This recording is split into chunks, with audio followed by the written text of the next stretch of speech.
But I have a few thoughts and guidelines for you when installing recessed lighting. And I've had a few people ask me about recessed lighting. I'm not a lighting designer, but just experience over the years talking to people and putting recessed lighting in. So a lot of people ask about how to put recessed lighting in or how much recessed lighting to put in.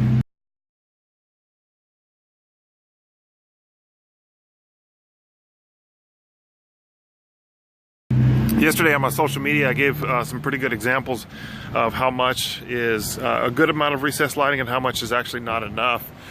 So in the typical home with an 8-foot ceiling, you want to put, like in a bedroom for example, you want to put probably your recessed lights about 5 feet apart, and that gives you enough light for general bedroom use.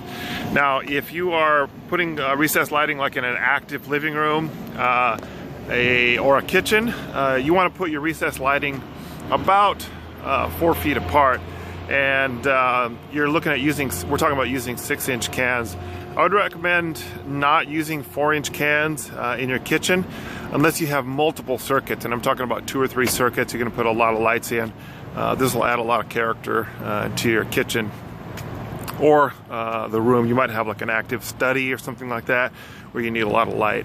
I would actually recommend, if you want more light, like working light in a space, and you have a high ceiling or you have a ceiling that's like a pitched ceiling, you need to put lights further apart. And so the reason why I say this is because a few years ago I did a job where we had a pitched ceiling. It was like a 9-foot ceiling, went up to 13 feet at an angle, and we put the recessed lights at 6 feet apart, and it wasn't enough light. So we should have put probably twice as much light as we put in, and we should have put them probably 3 to 4 feet apart.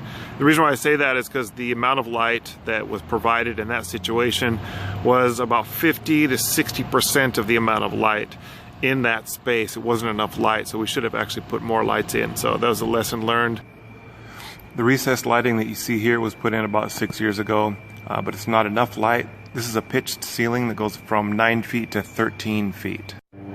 So the mistake that was made was these lights are 6 feet from each other. They're 6 feet apart, and with this high of a ceiling it doesn't let enough light into the.